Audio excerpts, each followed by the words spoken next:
আসসালামু আলাইকুম। আজ একটা খুবই বিখ্যাত উর্দু কবিতার দুটো লাইন পড়ে শোনাচ্ছি। অনেকে শুনেছেন এটা। ইবতিদায়ে ইশক হ্যায় রোতা হ্যায় ক্যা, ইবতিদায়ে ইশক হ্যায় রোতা হ্যায় ক্যা, আগে আগে দেখিয়ে হোতা হ্যায় ক্যা। এখন তো কেবল প্রেমের শুরু, এখনই কাঁদছো কেন? এখনই কাঁদছো কেন? আগে আগে দেখো কি হচ্ছে, কি হতে যাচ্ছে। তো ডোনাল্ড ট্রাম্পের এখন সেই অবস্থা। যুদ্ধ শুরু করেছে দুদিন হলো। তৃতীয় দিনেই বা দ্বিতীয় দিনের শুরুতেই, শেষের দিকেই ট্রাম্প বলতে শুরু করলো ইরানকে যে আমরা এখন কথা বলতে পারি, আমরা একটা সিজ ফায়ার নিয়ে আলোচনা করতে পারি। ভেবেছিল ইরান খুব মার খেয়েছে, ইরানের নেতা আয়াতুল্লাহ খামেনিকে হত্যা করা হয়েছে, সুতরাং ইরান এখন রাজি হয়ে যাবে। ট্রাম্পেরও মুখ রক্ষা হবে, ইরানেরও মুখ রক্ষা হবে। ট্রাম্প মনে করেছে যে খামেনিকে সরিয়ে দিয়ে বলবে রেজিম চেঞ্জের দিকে আমরা এগিয়ে গেছি। কিন্তু ডোনাল্ড ট্রাম্প এবং অনেকেরই জানেন না যে আয়াতুল্লাহ খামেনি পালিয়ে যেতে পারতেন, লুকিয়ে থাকতে পারতেন, তাকে খুঁজে পাওয়া যেত না। তিনি সাদ্দাম হোসেনের মতো মাটির ভেতরে গর্তের ভিতরে না পালালেও তিনি অন্যত্র থাকতে পারতেন। তাহলে আর আমেরিকান ইসরায়েলি মিসাইল তাকে খুঁজে পেত না, মারতে পারতো না। যেটা অনেকেই বলছেন, আমেরিকান পর্যালোচকরাই বলছেন যে খামেনি জেনে শুনেই নিজের জীবন বিসর্জন দিয়েছেন। তিনি কোনো ভীরু ব্যক্তি নন এবং খামেনি জানতেন যে তার মৃত্যুতেই ইরানের বিপ্লবীর নেতৃত্ব, জনগণ, তারা হার মেনে যাবে, মার্কিন যুক্তরাষ্ট্র ইসরায়েলের কাছে আত্মসমর্পণ করবে, এটা হবে না। খামেনির 4 জন সাকসেসর, কারা তাকে সাকসিড করবে, তারপরে কারা আসবেন, সেগুলো নির্ধারিত করা আছে। খামেনি গেলে 1 নম্বর, 2 নম্বর, 3 নম্বর, 4 নম্বর উত্তরসূরি নির্ধারিত হয়ে আছে এবং ব্যক্তি নির্ভর এই ব্যাপারটা না। ইরানে একটা প্রেসিডেন্ট আছেন, পার্লামেন্ট আছে, জনগণ আছে, একটা আইনের শাসন আছে। সেটা যত খারাপ বা যত ভালো যে যাই বলুন না কেন, আমেরিকার স্যাংশন হচ্ছে 45 বছরের নিষেধাজ্ঞা, স্যাংশনস। ইরানের বিলিয়ন বিলিয়ন ডলার আমেরিকাতে আটকে রাখা হয়েছে, তবু ইরানকে পর্যদস্ত করতে পারেনি। 2025 সালের জুন মাসের 13 তারিখে একটা যুদ্ধ শুরু করলো ইসরায়েল এবং সে যুদ্ধ 25শে জুন শেষ হয়ে গেল। ইসরায়েল কান্নাকাটি শুরু করে দিল আমেরিকার কাছে যে আমার তো অস্ত্র শস্ত্র, মিসাইল মারার যে মিসাইল কাউন্টার মিসাইল আমার শেষ হয়ে এসছে, আমি আর যুদ্ধ করতে পারবো না। তেল আবিব পুড়ছে, হাইফা পুড়ে যাচ্ছে, ইরানিয়ান মিসাইলের ফলে যুদ্ধবিরতি চাই। তারপরে তাদের কেন মনে হলো ফেব্রুয়ারি মাসের 28 তারিখে, দুদিন আগে, যে এখন বোধহয় ইরান দুর্বল হয়ে গেছে, এইবার আরেকবার চেষ্টা করা যাক। কেন ইসরায়েলের পরিকল্পনা হচ্ছে মধ্যপ্রাচ্যে একটা গ্রেটার ইসরায়েল, বৃহত্তর ইসরায়েল সৃষ্টি করবে, যেটা আমি গতকালও বলেছি। Iraq, Iraq, Syria, Lebanon, Jordan, পুরো প্যালেস্টাইন, সৌদি আরবের প্রায় অর্ধেক, মিশরের সাইনাই এবং এর ভিতরে যতগুলো তেল সমৃদ্ধ এলাকা আছে, গালফ স্টেট গুলো, সবগুলো নিয়ে একটা বৃহত্তর ইসরায়েল বানাবে। এই পরিকল্পনা ডোনাল্ড ট্রাম্পের এবং নেতানিয়াহুর এবং ইসরায়েলিদের। সুতরাং তারা মনে করলো জুন মাসে হয় নাই, এখন ফেব্রুয়ারি মাসে, এখন নাগাদ বোধহয় ইরান দুর্বল হয়ে গেছে, আরেকবার চেষ্টা করা যাক। তারা কি করলো, তাদেরকে বললো তোমাদের নিউক্লিয়ার পারমাণবিক দেশ, তোমরা বোমা বানাতে চাচ্ছ, কি করতে চাচ্ছ, এটা নিয়ে আলোচনা দরকার। ইরান রাজি হয়ে গেল। ওমানে কয়েক রাউন্ড আলাপ হলো, তারপরে আলাপ চলে গেল সুইজারল্যান্ডে। আলাপ চলছে, চলতে চলতেই হঠাৎ আলাপ চলাকালীন কয়েক ঘন্টা পরেই তারা সারপ্রাইজ দেওয়ার জন্য ইরানের উপর হামলা শুরু করলো অতর্কিতে, আমেরিকা এবং ইসরায়েল। তারা মনে করেছিল আলাপ আলোচনার জন্য ইরান মনে করবে এখন আর আমেরিকার বা ইসরায়েলের যুদ্ধ করার কোনো ইচ্ছা নেই। কিন্তু বিপদ বাঁধলো আমেরিকার জন্য সেখানেই যে চীন এবং রাশিয়ান ইন্টেলিজেন্স আমেরিকার প্রতিটা মুভ তারা কি করতে চায় করতে চাইবে এগুলো সম্পর্কে ইরানকে অবহিত করতে থাকলো। ইরান ২৪ ঘন্টায় জানছে কি হতে যাচ্ছে কি হতে যাচ্ছে। সুতরাং আক্রমণটা আদৌ কোনো বিস্ময়ের ব্যাপার ছিল না ইরানের।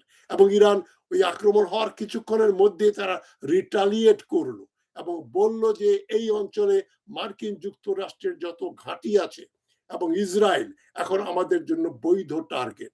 কোনো রেড লাইন নেই, কোনো রেড লাইট নেই, আমরা যেখানে ইচ্ছা রিটালিয়েট করব। এবং এই যে ইরানিয়ান রাজা আউটউইট করলো, মানে আমেরিকান এবং ইসরায়েলদেরকে বোকা বানিয়ে দিল। তারা যেটা আশা করেনি সেটা ঘটলো। সুতরাং এখন একটা খুব দ্রুত এবং একটা ডিসাইসিভ ভিক্টরি, যে যেখানে আর কোনো সন্দেহ থাকবে না, ইরাকের মতো বা লিবিয়ার মতো বা সিরিয়ার মতো ইরানকে তারা পদানত করে ফেলবে এবং ইরানিয়ান রেজিম চেঞ্জ করবে, ইরানকে ভেঙে ৬-৭ টুকরায় খণ্ড বিখণ্ড করে দেবে। এই ছিল পরিকল্পনা। কিন্তু বাদ সাজলো চীন এবং রাশিয়া। চীন এবং রাশিয়া কয়েকদিন আগেই কিন্তু ইরানের সঙ্গে ওই পার্সিয়ান গালফ এলাকায় একটা নেভাল এক্সারসাইজ করলো। আমেরিকার বোঝা উচিত ছিল যে চীন এবং রাশিয়া এখন ইরানের খুবই নিকটতম বন্ধু। এক চীন হলেই সেটাকে সহ্য করা, প্রতিহত করা আমেরিকা বা ইসরায়েল এবং পশ্চিমা ইউরোপের দেশগুলোর জন্য খুবই কষ্টকর। তার সঙ্গে আরেকটা নিউক্লিয়ার পাওয়ার রাশিয়া এসে যোগ দিয়েছে এবং নর্থ কোরিয়া, উত্তর কোরিয়া আরেকটি পারমাণবিক শক্তি এদের সঙ্গেই রয়েছে। এদিকে ইরান এক্সপার্টরা বলছেন ১ মাসের ভেতরেই তারা একটা পারমাণবিক বোমা বানাতে পারবে। আমেরিকার জন্য দুঃসংবাদ হচ্ছে আয়াতুল্লাহ খামেনির মৃত্যু। কারণ আয়াতুল্লাহ খামেনি বিশ্বাস করতেন যে পারমাণবিক অস্ত্র মুসলমানদের তৈরি করা উচিত না, এটা ইমমরাল। কেন পারমাণবিক অস্ত্রে অ্যাটম বোমা মারলে অধিকাংশ মানুষ যারা মারা যাবে তারা সিভিলিয়ান, তারা যারা যুদ্ধ করছে তারা মারা যাবে না, শুধু অনেক সিভিলিয়ান মারা যাবে, নিরপরাধ মানুষজন মারা যাবে, শিশুরা মারা যাবে, বৃদ্ধ মানুষ মারা যাবে, মহিলারা মারা যাবেন। সুতরাং আয়াতুল্লাহ খামেনি পারমাণবিক অস্ত্র তৈরির বিরুদ্ধে ছিলেন। কিন্তু এখন ওই বিরোধিতাটা চলে গেল, তাকে হত্যা করে এখন যারা ইরানের জন্য পারমাণবিক অস্ত্র তৈরিতে সম্মত সেই লিডারশিপ এখন চলে এসছে। ইরান এখন আর আয়াতুল্লাহ খামেনি নেই। শুধু ইরান, আমি মনে করি ১ মাসের ভেতরে তারা পারমাণবিক অস্ত্র বানিয়ে ফেলবে। তখন উত্তর কোরিয়াকে যেমন আমেরিকা আক্রমণ করতে সাহস পায় না, পাকিস্তানকেও পায় না, ঠিক তেমনি ইরান একটা অপ্রতিরোধ্য শক্তি হয়ে দাঁড়াবে। ৯ কোটি লোকের একটা দেশ, বিরাট দেশ, চারদিকে পর্বতমালা, দক্ষিণ দিকে পার্সিয়ান গালফ অফ হরমুজ, যেটা ২০ থেকে ১০ কিলোমিটার পর্যন্ত চওড়া। সেখানে ইরান তার মিসাইল, তার আর্টিলারি, তার বিমান দিয়ে ওখানে কর্তৃত্ব করতে পারবে। সেখানে মার্কিন যুক্তরাষ্ট্রে যে আব্রাহাম লিঙ্কন জাহাজ, মানে এয়ারক্রাফট ক্যারিয়ার বা কোনো ডেস্ট্রয়ার বা কোনো ফ্রিগেট, আমেরিকার কোনো জাহাজ সেখানে যেতে সাহস করছে না। কেন ইরানের কাছে ইতোমধ্যেই চীন তাকে দিয়েছে ওই ক্যারিয়ার ডিস্ট্রয়ার্স, মানে এয়ারক্রাফট ক্যারিয়ারকে ধ্বংস করার যে মিসাইল, সেটা এখন ইরানের হাতে আছে। আমি আরেকটু বলে নেই ইরানের কাছে কি কি অস্ত্র আছে। মিসাইল টেকনোলজিতে ইরান এখন অনেক দূর এগিয়ে গেছে। এখন এক্সপার্ট ওপিনিয়ন হচ্ছে ইরানের কাছে MIRV, multiple independently targetable re-entry vehicle, এই মিসাইল MIRV আপনারা গুগল করে দেখবেন MIRV, যেটা ক্লাস্টার বম। এটা অ্যাব্রাহাম লিঙ্কনের যদি ছাড়া হয় বা যে কোনো জাহাজে, তো ওটা একেবারে মোক্ষম অস্ত্র। ওইটার টেকনোলজি হচ্ছে একটা বোমা, উপরে মিসাইলটা যায়, তারপর ওটা নিজে নিজেই কয়েক ভাগে বিভক্ত হয়ে পড়ে, তার প্রতিটা ভাগ, প্রতিটা অংশ ইন্ডিপেন্ডেন্টলি তারা টার্গেট ঠিক করে সেখানে ট্র্যাক করতে পারে এবং ডিস্ট্রয় করতে পারে। এবং স্পিড খুব বেশি, খুবই দ্রুত গতি সম্পন্ন, এদেরকে মিসাইল দিয়ে ঠেকানো যায় না। এবং এই জন্য যুক্তরাষ্ট্র, তার বন্ধুরা এবং ইসরায়েল খুবই প্যানিক, খুবই সন্ত্রস্ত হয়ে আছে। এবং ইরানের যে MIRV, তার নাম হচ্ছে ফাজার 3, ফাজার 3।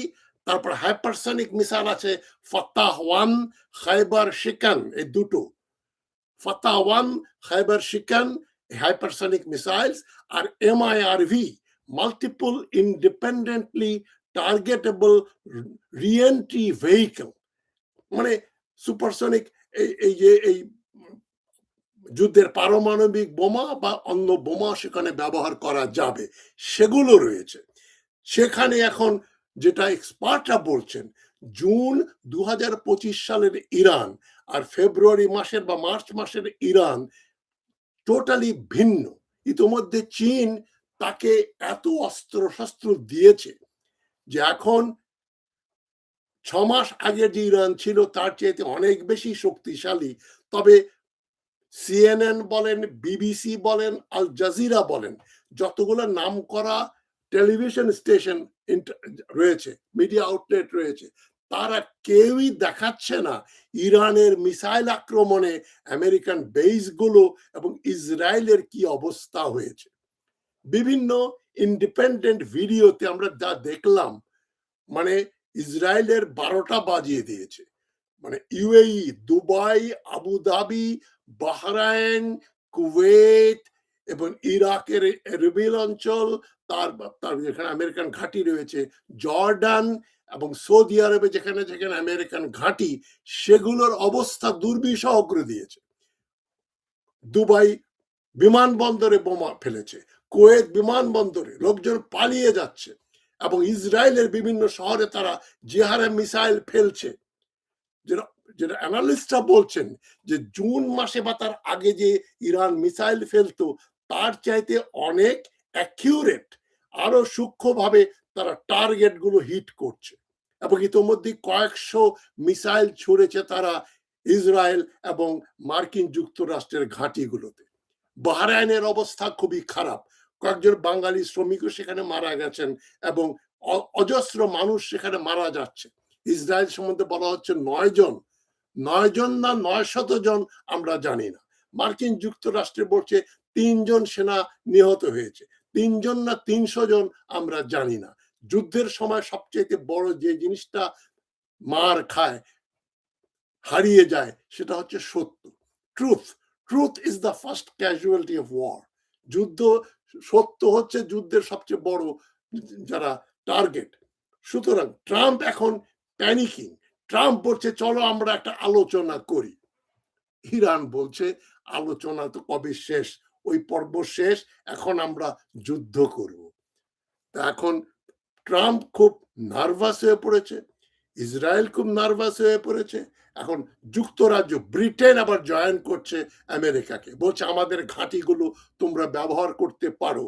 এবং স্টারমার, প্রাইম মিনিস্টার স্টারমার বলছেন আমরা ডিফেন্সের কাজে আমাদের বিমানগুলো ব্যবহার করব। মানে তারা তাদের বিমান বাহিনীর বিমান এনে ইরানের উপর বোমাবর্ষণ করতে চায়। কিন্তু এক্সপার্ট ওপিনিয়ন হচ্ছে ইরানে যে ওই যে ইলেকট্রনিক ওয়ারফেয়ার, যেটা দিয়ে পাকিস্তান ভারতকে পরাভূত করেছিল গত বছর, সেই টেকনোলজি এখন ইরানের হাতে। ইরানের শহরের ভিতরে বিমান নিয়ে ঢুকে বমিং করে ফিরে আসা অত সহজ হবে না, হচ্ছে না। বেশিরভাগ আক্রমণ হচ্ছে মিসাইল দিয়ে। আমেরিকা এবং ইসরায়েল মিসাইল ছুড়ছে, ইরান মিসাইল ছুড়ছে। এখানে ইনফ্যান্ট্রি, মানে পদাতিক বাহিনী, সেনাবাহিনী ব্যবহৃত হচ্ছে না, আর্টিলারি, ট্যাঙ্ক এগুলো ব্যবহৃত হচ্ছে না, এমনকি বিমানের ব্যবহারও খুব সীমিত।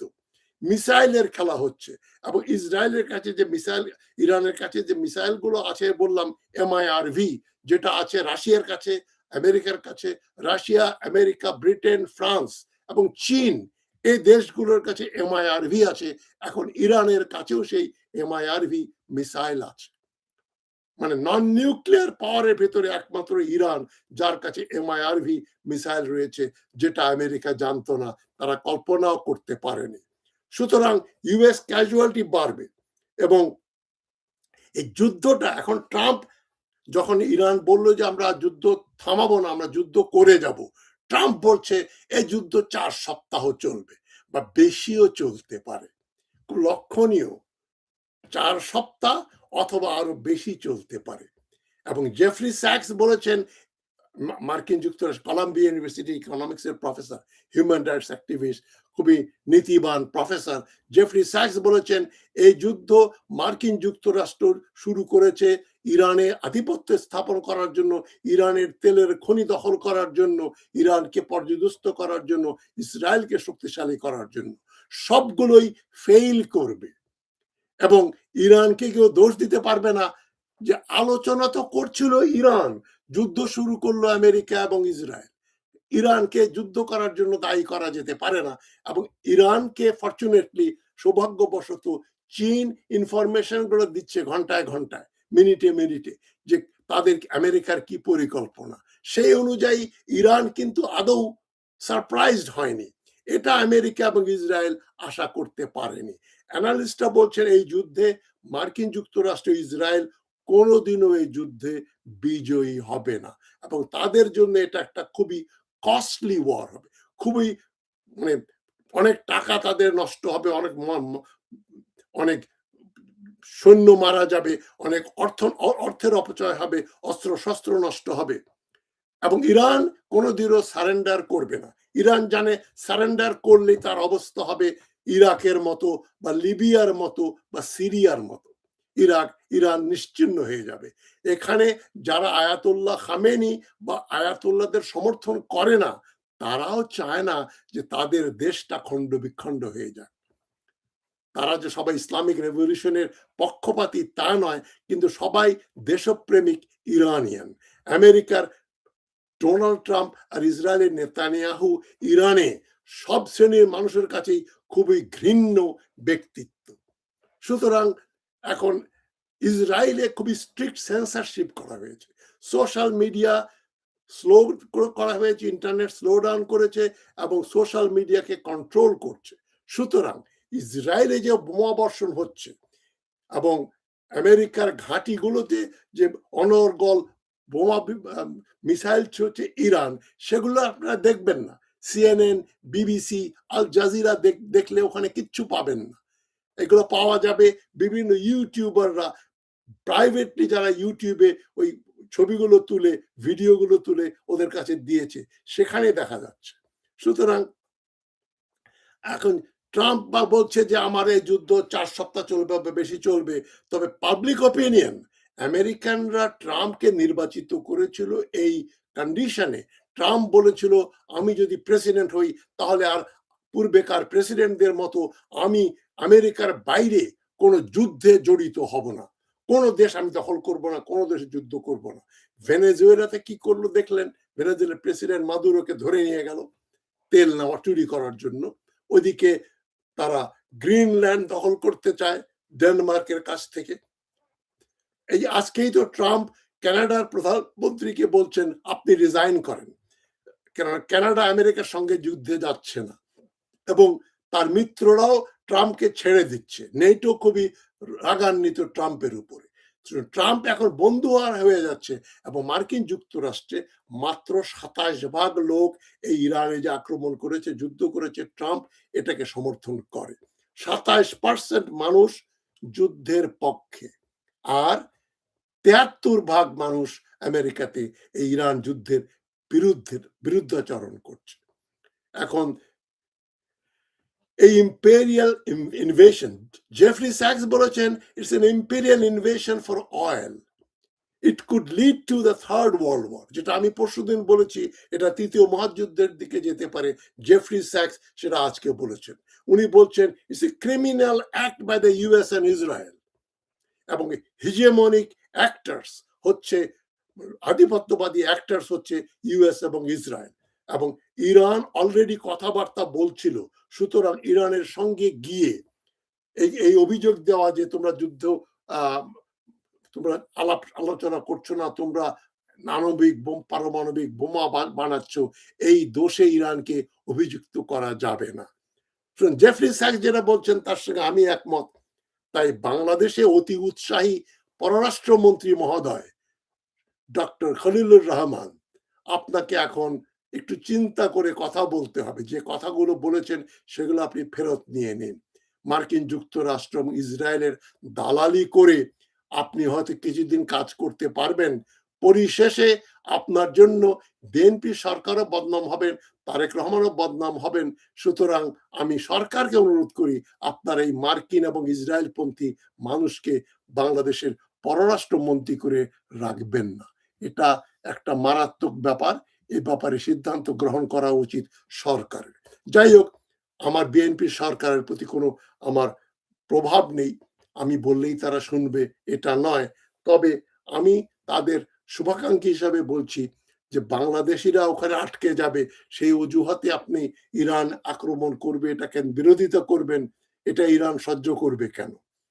এবং দুবাই বা কুয়েত বা বাহরাইনে যারা বাঙালি ওয়ার্কাররা কাজ করেন, তাদের জীবনের নিরাপত্তা দেওয়ার জন্য আপনারা বলছেন যে এই যুদ্ধ ইরানের বন্ধ করা উচিত।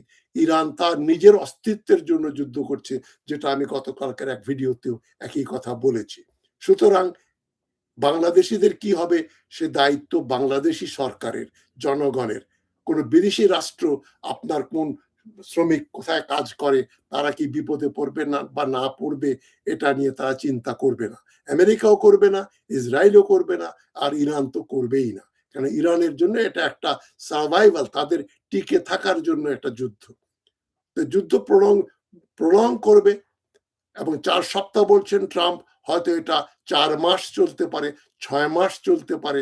ততদিনে আমাদের শ্রমিকদের কি হবে সেটা বলা মুশকিল। তো ইতিমধ্যে তেলের দাম বাড়া শুরু হয়েছে। গালফ অফ হরমুজ তারা বন্ধ করে দিয়েছে ইরান, এবং যেটা আপনি সিএনএন, বিবিসি, আল জাজিরায় পাবেন না।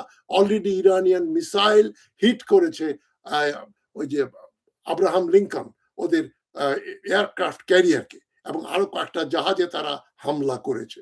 তো যুদ্ধ চললে গালফ অফ হরমুজের ভেতরে যদি ঢুকতে চায় আমেরিকান যুক্তরাষ্ট্রের জাহাজ, তাহলে সেটা নিশ্চিহ্ন হয়ে যাবে, এ ব্যাপারে আমার কোনো সন্দেহ নেই। এবং গালফ অফ হরমুজ দিয়ে পৃথিবীর 20 ভাগ তেল ওই প্রণালী দিয়ে, ওই জায়গা দিয়ে পাস করে। ওইটা বন্ধ হয়ে গেলে তেলের দাম আকাশচুম্বী হবে। অলরেডি এক ব্যারেল পেট্রোলের দাম এখন $80, কালকের ভেতরে বোধহয় 100-তে পৌঁছাবে, তারপরে 150-200, অনেকে বলছে 3 থেকে 4 গুণ দাম বৃদ্ধি পাবে। এটাও দরিদ্র দেশগুলোর জন্য মানে একটা গোদের উপর বিস্ফোরা হয়ে দাঁড়াবে। তো যুদ্ধ হলে সবাইকে প্রস্তুতি রাখতে হবে যে যুদ্ধ হলে আমাদের কি করণীয়, অন্যকে দোষারোপ না দিয়ে। এবং যেটা সবচেয়ে দুর্ভাগ্যজনক ব্যাপার, জামাতে ইসলামী প্রশাসন করছে ইরানের উপর আক্রমণ কেন, বিএনপি জবাব চাই। বিএনপি সরকারকে বলছে তারা যেন এই যুদ্ধটা বাজিয়েছে। তো এ সমস্ত চিপ পলিটিক্যাল অ্যাক্টিভিটিস দিয়ে বাংলাদেশের কোনো উপকার হবে না। এবং বাংলাদেশকে এখন সবাই একত্রিত হয়ে চিন্তা করতে হবে যে কিভাবে এই যে ফরেন রেমিটেন্স আসা বন্ধ হলে আমাদের কি করণীয়। যেটা দেখলাম আমি স্ট্যাটিস্টিক্সে, প্রায় 50 লক্ষের উপর ওয়ার্কার কাজ করেন এই 6-7টা মিডল ইস্টার্ন দেশগুলোতে। এক সৌদি আরবে 35 লক্ষের মতো আছে। তো তাদের ভাগ্যের জন্য আমরা কিছু করতে পারবো না, তাদেরকে ফিরিয়ে আনতে হবে যুদ্ধ যদি প্রলং করে। এবং তাদের কি ব্যবস্থা বাংলাদেশ সরকার করবে সে চিন্তা তাদের করা উচিত। ইতিমধ্যে ইউনিশ সরকারের মাধ্যমে যে চুক্তি হয়েছে, আমেরিকার থেকে আমরা $22 বিলিয়ন প্রতি বছর আমদানি করব, আর $8 বিলিয়ন গার্মেন্ট পাঠাবো। মানে 22 বিলিয়ন আমরা আনবো, এত টাকা আমাদের কোথায় আছে? এবং যে জিনিস ইম্পোর্ট করব তার দরকার আছে কিনা তাও জানি না। ওইদিকে কাটছাঁট করে এখন আমাদের ওয়ার্কাররা যে রেমিটেন্স পাঠায় সেটা বন্ধ হলে কিভাবে অর্থনীতিকে সচ্ছল রাখা যায় সেদিকে বাংলাদেশ সরকারের মনোনিবেশ করা উচিত। তারা অযথা ইসরায়েল এবং মার্কিন যুক্তরাষ্ট্রের দালালি করে বাংলাদেশের পাতে কিছু পড়বে না। সবাই ভালো থাকবেন। শুভ বুদ্ধির উদয় হোক সরকারের ভেতরে এবং বিরোধী দলগুলোর ভেতরে, এই কথা কামনা করে আজকের কথা শেষ করছি। আসসালামু আলাইকুম।